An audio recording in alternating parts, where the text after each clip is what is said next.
going to make you think differently. I mean, I'm sure we've heard the common pep talk concept कि भाई किसी से बात कर लें, किसी से राय ले लें. Of course, that is a very good thing to do. But we've arranged for somebody who is a professional with the art of speaking to come to Pakistan. And let me tell you that in Karachi, his performance was a phenomenal success. And he is back here again for Lahore as well. So I think, can I just request the few people who are by the door कि वो बैठ जाएं, please, ताकि अब हम start करें. So I would like to introduce the power of words. And this is about bringing yourself out, the change that needs to happen within you. How do you get influenced by people? How do you get yourself to be influenced by yourself? Because there is always an inner hope within each one of us that can I be like, for example, खैर बहुत सारे लोगों की aspiration होती है कि किसी movie star की तरह वो लगे. ज़ाहिर है हर सेल्फी जो खींच रहे होता है, जिस तरह अभी भी कुछ लोग खींच रहे हैं, उस सेल्फी में आप यही सोच रहे होते हैं कि क्या मैं खूबसूरत लग रहा हूँ कि नहीं. आप बड़ा एडजस्ट भी करते हैं. बहरहाल तो खूब से खूब तर की तलाश चलती रहेगी, मगर इसमें अल्फाज का क्या खेल है आपकी सेल्फ इम्प्रूवमेंट में. इसके लिए हमने आज दावत दी है mister Mohammed Al Khattani, Toastmasters international public speaking world champion. So if we want to improve ourselves in terms of speaking, we are going to listen to him. Muhammad al-Khattani is a humorous speech champion of Saudi Arabia. He also became the first Arab to win the World Championship of Public Speaking in Las Vegas in the US in 2015. तालियों की कमी नहीं होनी चाहिए. लाहौर के लोगों की जो है गर्मजोशी का हमें बड़ा अंदाज़ा है माशाल्लाह. हमने देखा लंच में भी और हॉस्पिटैलिटी में हमेशा देखते हैं सालों से. So, ladies and gentlemen, please put your hands together for Muhammad al-Khattani.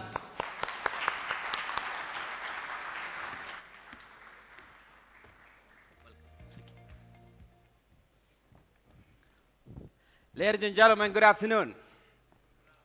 I know it's after lunch. Nobody wants to just listen to me, but please bear with me, okay? Ladies and gentlemen, do you still remember the first thing in your memories? Like, what is the first thing that you ever remember?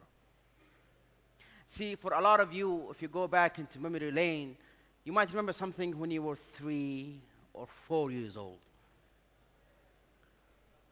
My favorite,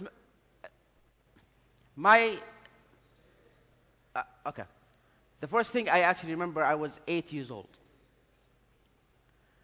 And I'm sitting in front of the class, and the teacher walks in, and he put a book in front of me. And he asked me to read. Now, I started reading, but I stuttered. And all of a sudden, he smacks my face. Read, you stupid child. And boom. I said, read, you stupid child.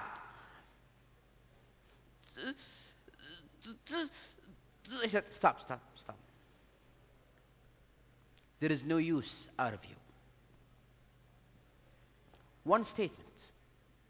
There is no use out of you.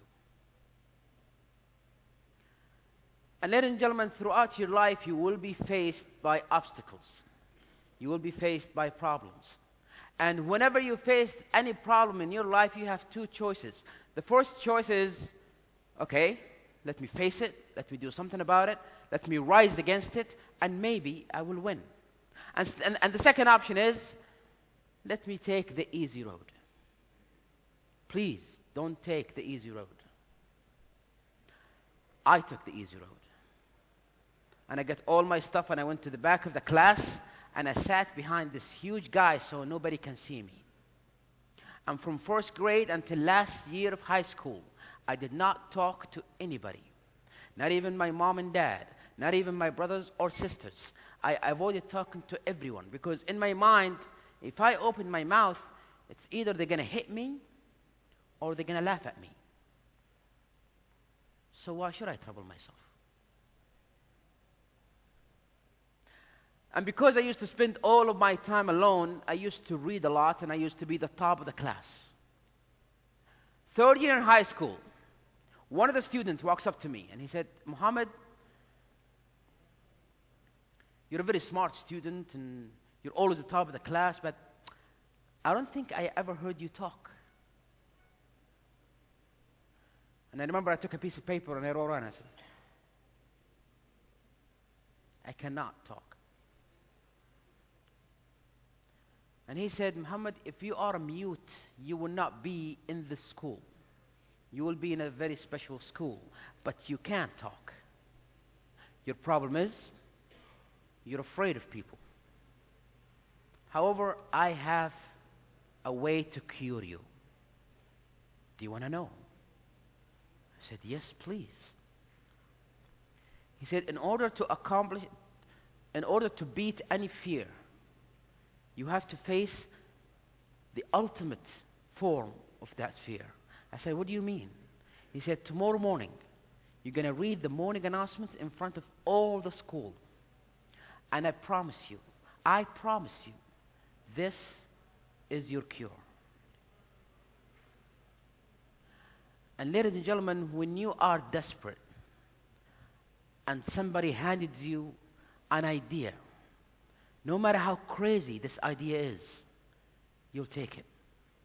I'll just give you an example. Imagine a husband and a wife who don't have children. Even if they are educated, they will still go into black magic and some stuff just to get babies. Because desperation will make you do crazy things. So I listened to him. I said, I'll do it. And the next morning, I took the morning announcement and I stood in front of the entire school. And in my mind, I thought, if I open my mouth, magically, everything will be solved. And I started speaking, and I stuttered again. And 400 students, all of them, they laughed at me, hysterically. Until this day, they still call me the broken radio. And during recess, I went to the same student and I said, your advice sucks. You said if I opened my mouth and spoke in front of everybody, I'll be cured. And he said, yeah, but it's never going to happen from the first time. Ladies and gentlemen, there isn't a successful person who ever made it from the first trial. Sometimes we embark into a journey of our lives and we fail. And from the first failure, we give up and say, well, maybe it's not for me. You are supposed to fail once and twice and 10 times and 20 times. But every time you fall, ask yourself, why did I fall? You will never make the same mistake again. He told me, go back and speak again. And like a crazy person, I listened to him again. So I went in front of the school, and I spoke again, and I stuttered again, and they all laughed at me again. I went the next day, I spoke again, I stuttered again, and they all laughed at me again. But I noticed, some of the words that I used to stutter yesterday, I don't stutter in them anymore. Oh my God, he's right. It is working. Yes, it takes time, but it is working. And from that day on, I took any chance to be on stage. I took any chance to speak to people. And I taught myself comedy, how to be actually funny. Because in my mind I thought, well, if they're going to laugh anyways, they might as well laugh with me and not laugh at me. I went to college and I did every stand-up comedy I could. And once I finished college, I came back, I got a job. And for the first 5 or 6 years, I thought to myself, you know what? Let me just focus on my job. And I stayed away from speaking for 6 years. And during this time, my stutter came back. I need the cure again. I looked around and I found something called the Toastmasters Club. And in this club, you get the chance to speak every week. And this is exactly what I need. Speaking to me is like a drug. I need my fix. So I joined the club. And the only reason I joined is I need a platform to speak so I can be okay. I joined in 2009. And soon after I joined, the club president came up to me and said, there is something called the speech contest. I said, what is it? He said, you compete on your club level. If you win, you go to the next level, and then to the next level, and then you compete among all of Saudi Arabia. If you win, you compete internationally among the world. And I think you have it in you. Try it out. I said, okay. So I tried the competition. I won the first level. I go to the second level, and I lost. I got second place. And ladies and gentlemen, I'm a bit of a sore loser. I took my trophy, and I sat at the back of the hall, depressed and sad.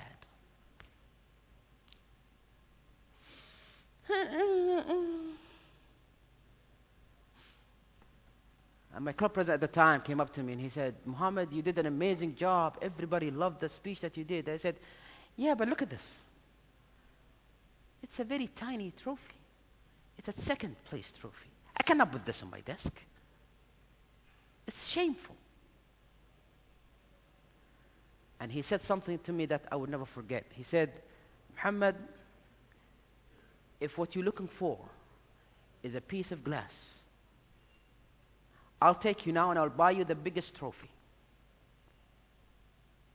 If that's what you're looking for, I'll buy you the biggest one. Is that your aim? Is that your target? Just a piece of glass. Ladies and gentlemen, sometimes we might chase fame or money or a title or a position. But it shouldn't be what we are looking for. It should be just a tool for us to do something bigger. Because the fame will go away. The money will go away. The power that you already have will go away. Ask yourself this, did you do something with it? So he asked me, he said, Muhammad, why are you doing this? Why are you, every now and then, you stand in front of people and speak? Why? I said, well, you know, it's fun. He said, well, if it's fun, losing should not hurt you. You're looking for something more. What is your target? I said, I don't know. He said, what is your target? Because, ladies and gentlemen, if you don't have a target, it's easy for you to quit halfway through. Tangible target. Something that you know you made it when you reach it. I was giving a speech a week ago, or like 3 weeks ago, to a bunch of engineers. And I was asking them, what do you want to be in 5 or 10 years? And the first one stood up and he said, well, I want to be a successful engineer. Okay, how about you, sir? I want to be a successful engineer. How about you? I want to be a successful engineer. Let me ask you this. What does successful engineer means? What is the target that if you hit it, you know that you made it? Because if you don't have a tangible target, you will quit halfway through. So he asked me, what is your target? And I thought about it for a minute and I said, okay, my target is one day I want to speak to 1,000 people. Keep in mind, this is 2010. I want to speak to 1,000 people. He said, now you have a target. And if that is your target, one day, I don't know when, but one day, you will be on the final stage of the competition, speaking to thousands. And then he gave me a piece of paper and a pen. And he said, write your acceptance speech. I said, acceptance speech for what? He said, an acceptance speech for when you win the World Championship of Public Speaking. And I said, my God, you're crazy. He said, no. Write it. Because once you believe in it, God will make it happen. Ladies and gentlemen, sometimes we say, I'm going to try to do something. Trying is not enough. If you say, inshallah, one day I will get there, God will find a way to make you get there. Believe in your goals and dreams in life, ladies and gentlemen. So I took that piece of paper and I wrote, I scribbled around an acceptance speech. I kept it in my pocket. 2011, I competed, I lost. 12, I competed, I lost. 13, I competed, I lost. 2014, I sat down and I wrote the best speech I ever done in my entire life. My masterpiece. The best thing that I have ever done. And I thought to myself, this is the best work. I cannot do better than this. And this is what's going to take me all the way to the top. I started the competition again. I won the first and second phases. Third phase, I lost again. And again, I sat back at the back of the room, sad and depressed. Not because I lost, but because I thought to myself, I'm just wasting my time. A friend of mine came to me and said, Muhammad, you did a fantastic job. They loved your speech. I said, dude, this is the best thing that I could do. And if the best thing that I could do is still not good enough, then what am I doing? Am I just wasting my time? Have you ever felt that way before? The best thing that you could do and it's still not good enough. Then what are you doing? I asked him and I asked myself, what am I doing here if my best is not good enough? And he said something to me I would never forget. Muhammad, if you ever believe that you hit your best, that's when you stop living and that's when you stop trying. Always remind yourself that your best is yet to come. Even if you do something great, tell yourself always, I can do better than this. I don't know when, but I will. And if you keep reminding yourself that you're better or your best is not yet there, and one day it will come, you will keep chasing it. 2015, I competed again. And on the level of Saudi Arabia, I got second place again. But I was happy with my performance. I was happy with myself. 2 weeks before the finals, I get a phone call from the guy who actually won. Muhammad, how are you? I'm doing okay. He said, do you have a visa to the United States? I said, yes, I do. He said, well, here's the thing. My dad is sick. I have to be by his side. So I'm going to pull out from the competition. And since you're second place, go instead of me. 2 weeks. And I have to write 2 speeches. And I'm competing against the champions from all over the world. I can't do this. I'm not ready. But I told them, just give me a day, and then I'll call you back and confirm. On the same day, I went to my club, and I was sitting at the back of the hall, and the club president at the time came up to me, and she said, Muhammad, are you okay? You seem, sad, whatever. And I said, well, here's the situation. They want me to compete, but I only have 2 weeks. I'm not ready, so I think I'm going to pull out too. And then she said something I would never forget. She said, Muhammad, some chances will come only once in your life. And if you let it slip away from your fingers, it may not come back again.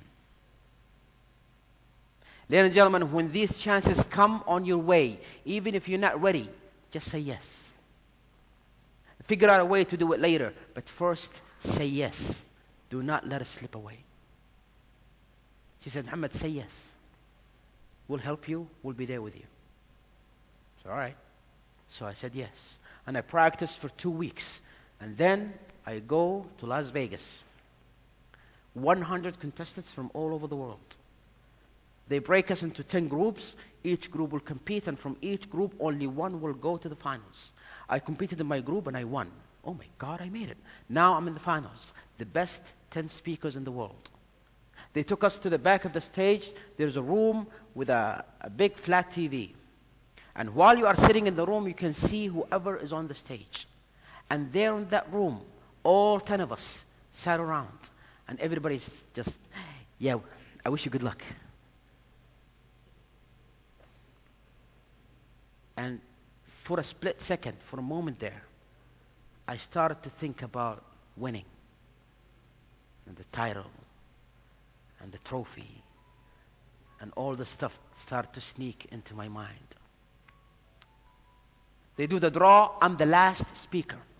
So I'm sitting there and I get to watch everybody speak before me. The first one takes the stage. And this guy was just phenomenal. I've never seen anything like it. He was amazing.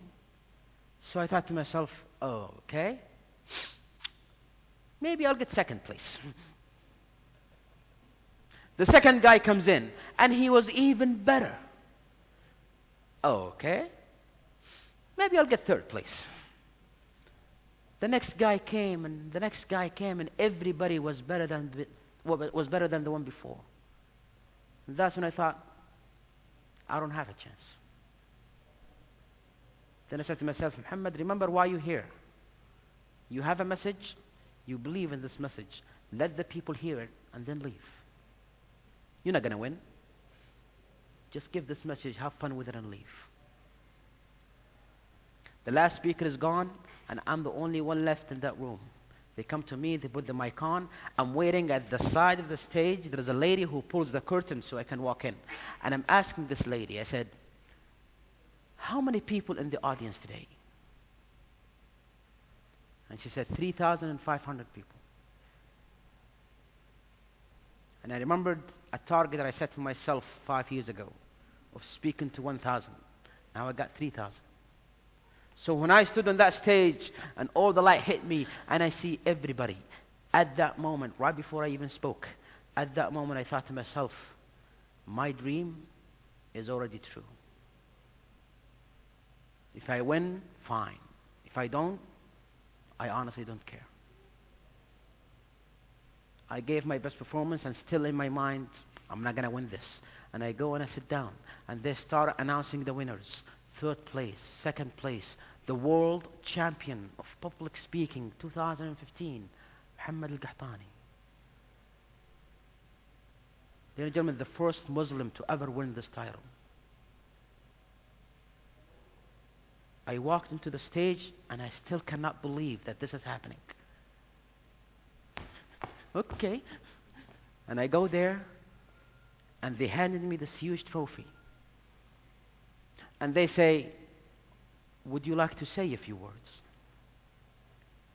Would you like to say an acceptance speech? And I got on that podium, and I said the exact same acceptance speech that I wrote 5 years ago. I said, ladies and gentlemen, a child who spoke his first word when he was 6 and stuttered his entire life and still stutters to this day can be the best speaker in the world. If that tells you something, it tells you that impossible simply doesn't exist. It doesn't exist. We are the ones who tell ourselves we cannot do it. We are the ones who tell ourselves this is beyond my abilities. We are the one who put the obstacles in front of us. And then later on we say to ourselves, nobody believed in me. I'm sorry. Did you actually believe in yourself first? And then I said, ladies and gentlemen, look back into your goals and dreams when you were children. The things that you gave up on just because you thought they are impossible. And remind yourself, if Muhammad al-Qahtani can win this, then you can do anything you want in life.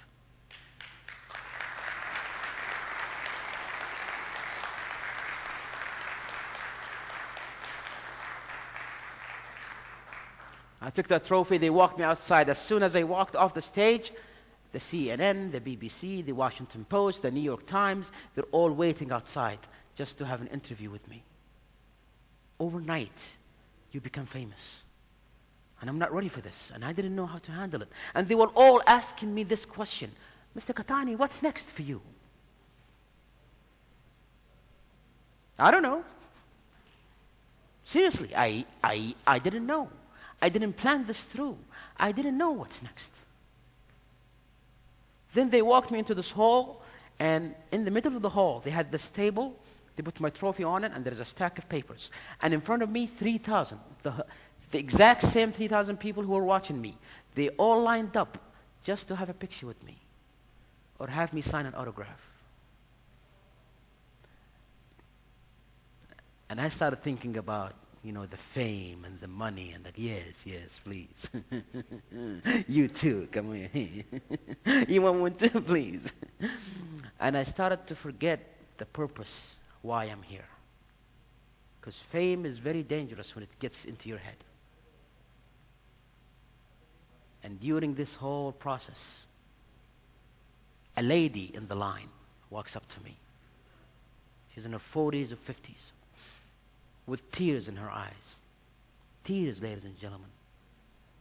And she came up to me, she said, son, I don't want a picture. I don't want an autograph. I just want to shake your hand and tell you something. What you said up there will make me a better person. I will be a better person just because of something that you said. I just came here to say thank you. And then she walked away.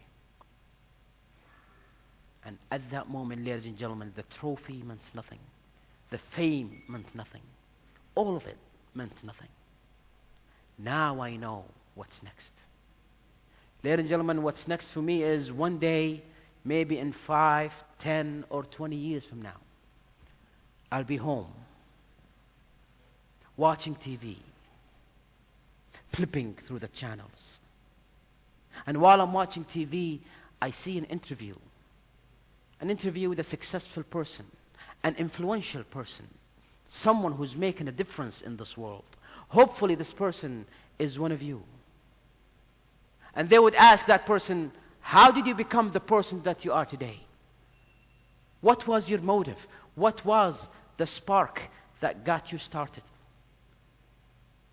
And I want to hear that person say, one time, years and years ago, I listened to a guy, his name is Muhammad al-Qahtani, and he changed my life.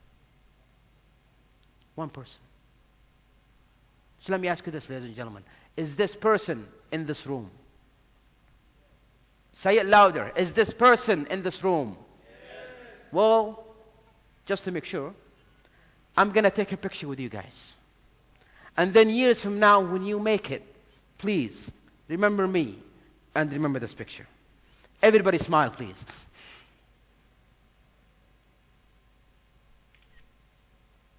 Thank you.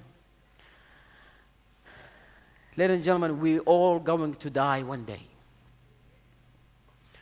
We're all going to leave this earth.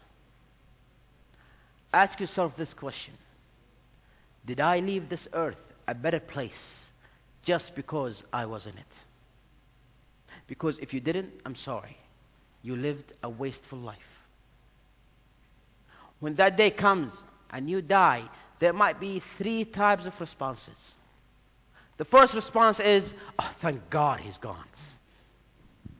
The second type is, yeah.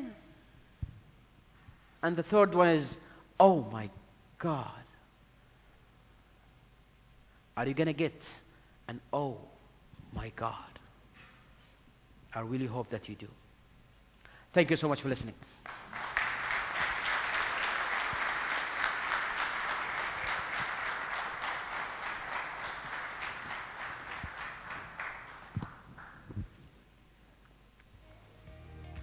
Thank you so much for a lovely performance. I think after lunch, people just needed a little bit of inspiration to try and think about themselves a little bit more. And of course, the power of words means a lot. I think Mr. Muhammad al-Qahtani has also got a very interesting book. And you know, sometimes these smaller books, maybe a few pages can change your life. So can I please request Mr. Khalilullah Sheikh to come on stage, and Mr. Muhammad al-Qahtani will present his first signed copy in Pakistan to Khalilullah Sheikh. Thank you so much, amongst your applause as well. Thank you so much. Thank you so much. And this is a gift for you. Thank you so much.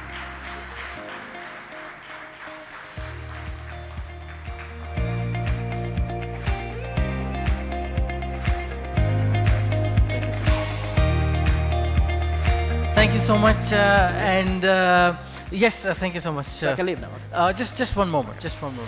Khalilullah Sheikh, can I also request you to please come back up and present a souvenir to Mr. Muhammad Ali Qahtani for his participation. Of course, it was very well received in Karachi as well. And with a special chadar, ajrak, I think it will go a long way. It's a fantastic combination on Mr. Muhammad Ali Qahtani.